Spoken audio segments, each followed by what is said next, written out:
क्या आप जानते हैं, भारत में एक ऐसा कुंड है जहां स्वयं भगवान परशुराम ने अपने पापों से मुक्ति पाई थी। वो स्थान जहां एक कुल्हाड़ी ने ईश्वर के हाथ से भी साथ नहीं छोड़ा था। ये कथा है ऋषि जमदग्नि और उनकी पतिव्रता पत्नी रेणुका की। रेणुका हर दिन नदी से मिट्टी के घड़े में पानी भरती थी, लेकिन उनके सातित्व के बल से वह घड़ा कभी टूटता नहीं था। उनके 5 पुत्रों में सबसे छोटे थे भगवान विष्णु के 6ठे अवतार परशुराम। एक दिन जब रेणुका नदी किनारे पहुंची, उन्होंने कुछ गंधर्वों को जल में क्रीड़ा करते देखा।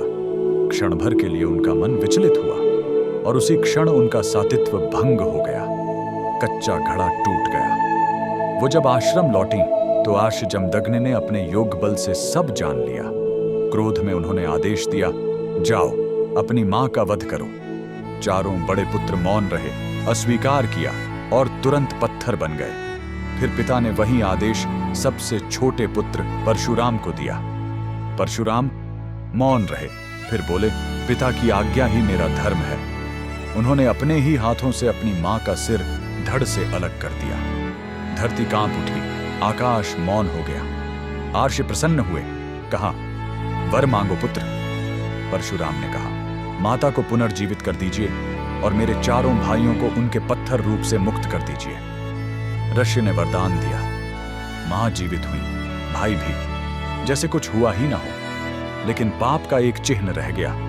वो कुल्हाड़ी जो मां के रक्त से भीगी अब परशुराम के हाथ से अलग नहीं हो रही थी।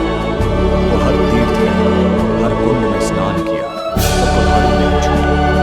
आखिरकार वे पहुंचे पूर्वोत्तर भारत, अरुणाचल प्रदेश, जहां लोहित नदी के किनारे एक अद्भुत कुंड था। जैसे ही उन्होंने उस जल को छुआ, वो कुल्हाड़ी अपने आप उनके हाथ से अलग हो गई। वो क्षण था पाप से मुक्ति का, कर्म से ज्ञान का।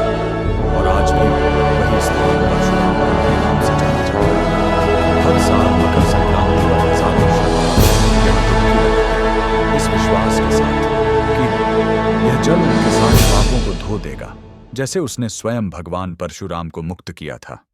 अगर आप भी परशुराम जी में आस्था रखते हैं तो कमेंट में लिखें, जय परशुराम सो, और जुड़िए शैडो इंडियन टीवी के साथ, जहां हर कथा में छिपा है एक अमर सत्य।